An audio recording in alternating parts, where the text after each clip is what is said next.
The RockWorks ModOps is a collection of tools used to create and manipulate grid models and solid models, and to perform a variety of volume calculations. The RockWorks datasheet is a spreadsheet-style data window designed to store various types of data. Some examples of data that could be stored in the datasheet include XYZ information for creating point and contour maps, strike and dip data for stereo nets, and ion concentrations used in Piper and Stiff diagrams.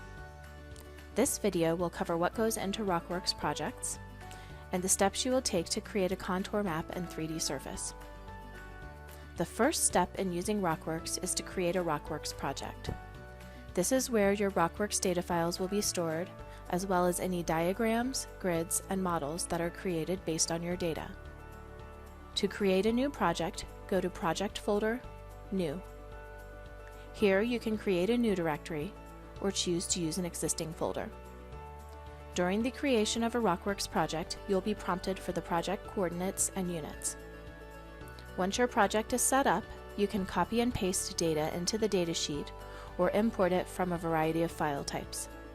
In this case, we'll import some information containing the location and elevation of surface samples from an Excel file. Once the data is imported, you should establish the units for columns that contain location and length information. To do this, click the column titles so that the datasheet setup is displayed to the right of the datasheet. In this case, I'll use UTM meters for the X and Y columns and meters for the elevation column. Now that the data is set up, we can save it as an RWDAT file by going to File, Save. This RWDAT file and any others that we'll be using for this project should be stored in the RockWorks project folder. The final step is to establish project dimensions, which will control the extent of models and maps that are created in the project.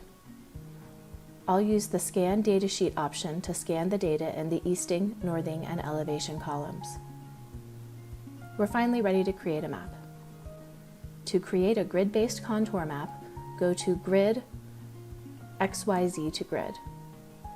In the resulting window, you'll see menu options on the left and an instruction panel on the far right. In the Data Source tab, I'll match up my input columns. Under the grid file, I'll assign a name to the grid being created, and then I'll adjust the diagram options. In this case, I'll plot colored intervals, contour lines, some simple point symbols, which are enabled through the Map Overlays tab, and a scale bar and north arrow, which are enabled under the Peripherals tab. After I click on the Continue button, two new tabs should appear. One contains a 3D view of the grid we just created. The other contains a 2D map. To make adjustments to interpolation settings, or to change features within the map, simply make the changes in the menus and click on the Continue button again.